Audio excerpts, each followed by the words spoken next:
In today's video, we're going to compare the KYANITE 700 V3s to the ARZARETH 700 V3s. And not only that, I'm going to give you guys sizing tips for the sneaker, and also we are going to talk resell predictions for the upcoming KYANITEs that's going to release soon. What is going on, guys? It is your guy, James Raw. Thank you guys so much for checking out this video. You want to stay up to date on Yeezy news, reviews, and updates, make sure you subscribe to this channel. And if you don't mind, please hit a like on this video. It goes a long way, trust me. And lastly, make sure you follow your guy on Instagram. The details are in the description below. Thank you guys so much for your support. I was able to get me a pair of these beautiful KYANITE 700 V3s early, and you guys already know how I feel about the 700 V3s. It's actually my favorite silhouette out of the whole Yeezy brand, and I think these sneakers actually look gorgeous. And I know what a lot of people are wondering: if you already have the ARZARETH, why buy the KYANITEs? Well, I'm going to tell you guys exactly why. But first, let's break both of these sneakers down. First, let's talk about the tongue and the sock liner for these 700 V3s. It's actually made of one unit, and it's made of synthetic mesh. They are both exactly the same colorway on both sneaker, and they both come with infinity laces. Both pairs actually do come with traditional laces as well too. So if you don't like the infinity laces, you can always just cut them off and pin on the standard shoelaces. Now let's talk about the prime knit upper on the sneaker. The ARZARETHs actually have a blue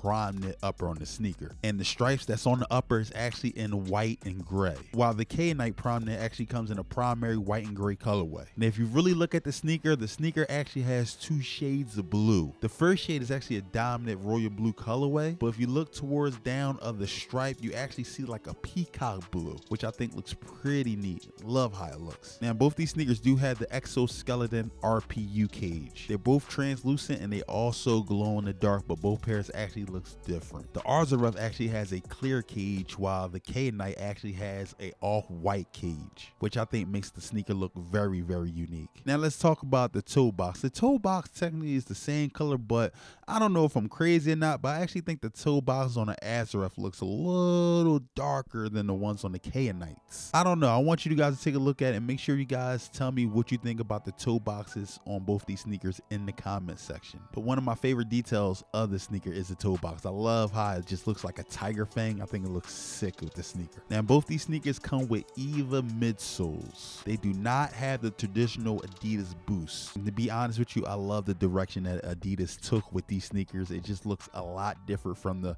previous 700s and just Yeezys overall. EVA actually stands for ethyl vinyl and acetate. It's a man-made material that's actually considered foam. They're very common with sports shoes, very lightweight, forms very, very easily as well too. These soles are made to adapt to a person's weight, the terrain, pressures from walking and running. So this is a very, very versatile midsole, and very, very comfortable, by the way too. One of the most comfortable Yeezys ever, which is not even surprising because that's what 700s are just basically known for. Now let's talk about the outsole on both these sneakers. Both the outsole in these sneakers look very, very different. The ARZARETH has a clear gum outsole, and it also has a translucent yellow foam that you can actually see in the bottom of the sneaker. And for the KYANITE, it's actually in the regular gum outsole, and instead of a yellow foam that you can actually see in the bottom of the shoe, this foam is actually in turquoise color. Now the sizing in the sneaker is very, very weird. These sneakers, I admit, are a little tough to go on. You're gonna have to fight with these sneakers just a tad bit just to get it to slide on, and once you're able to get your feet inside the sneaker, it does fit very, very snug. I don't think it feels uncomfortable, but it does hug the feet. If you don't like that snug fit, I suggest you go a half size up, but other than that, these are true to size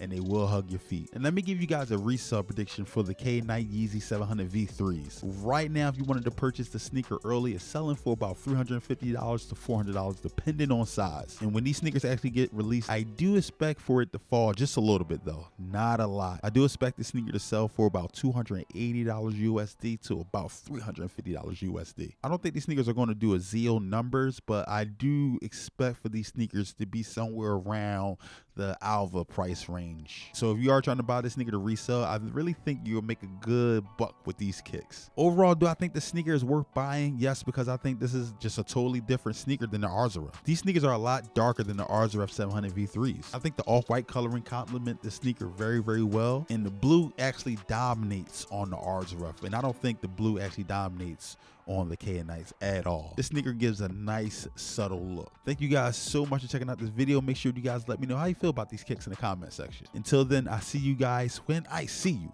Peace.